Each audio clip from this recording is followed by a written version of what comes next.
नमस्कार, आप देख रहे हैं संस्कृति टीवी। भगवान श्री कृष्ण के बारे में कई पुराणों में लिखा है कि वो भगवान विष्णु के 8वें अवतार हैं। देवी राधा को देवी लक्ष्मी का अवतार बताया गया है।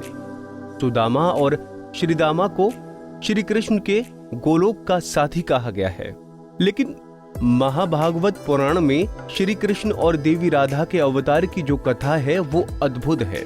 इसी कथा में सुदामा और श्रीदामा के पूर्व जन्म का भी रहस्य छुपा है।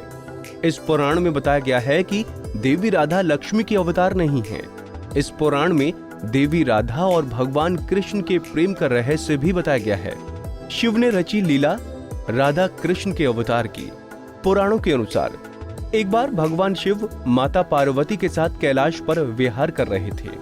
तभी भगवान शिव ने माता पार्वती से कहा कि मेरी सभी इच्छाएं पूरी हो चुकी हैं, सिवाय एक के, जिसे केवल तुम ही उसे पूर्ण कर सकती हो। तब माता पार्वती ने शिव से पूछा कि आपकी ऐसी कौन सी इच्छा है, आप बताइए, मैं उसे अवश्य पूर्ण करूंगी। शिव जी की अनोखी इच्छा को मिली देवी पार्वती की मंजूरी। तब शिव जी ने माता पार्वती से कहा कि अगर तुम मुझ पर प्रसन्न हो तो एक बार तुम पृथ्वीलोक पर पुरुष के अवतार में जन्म लो और मैं तुम्हारी प्रियतम बनकर स्त्री के रूप में जन्म लूं। वहां तुम मेरे स्वामी और मैं तुम्हारी पत्नी बनकर रहूं। बस यही मेरी इच्छा है। माता पार्वती ने शिव जी की इस इच्छा को स्वीकृति दे दी।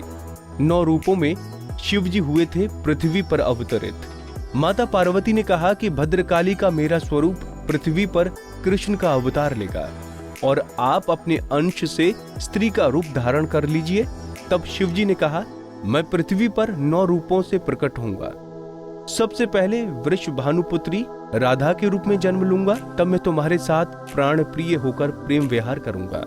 ये थे शिव जी के रूप। शिव जी ने माता पार्वती से कहा कि राधा के अतिरिक्त मैं कृष्ण की 8 पटरानियों के रूप में जन्म लूंगा, जिसमें रुक्मिणी, सत्यभामा, जाम्बवंती, कालिंदी, मित्रविंदा, सत्या, भद्रा और लक्ष्मणा मेरा ही अंश होंगी।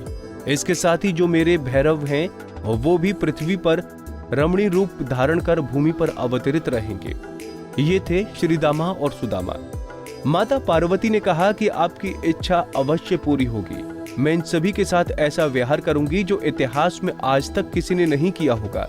इसके साथ ही मेरी जया और विजय नाम की दोनों सखियां पुरुष रूप में पृथ्वी पर जन्म लेंगी, जो श्रीदामा और सुदामा होंगी। भगवान विष्णु भी पृथ्वी पर मेरे बड़े भाई बनकर पृथ्वी पर जन्म लेंगे, जो बलराम और अर्जुन के नाम से प्रसिद्ध होंगे, जो हर कार्य में मेरा साथ देंगे। पांडवों ने की थी मां भगवती की पूजा।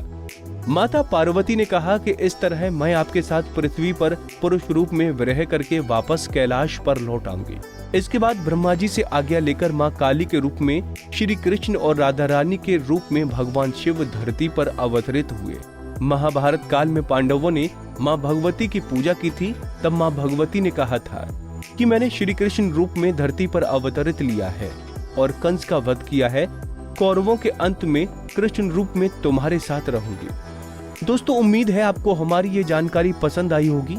ऐसी ही धर्म और आस्था से जुड़ी जानकारी के लिए देखते रहिए संस्कृति टीवी। धन्यवाद।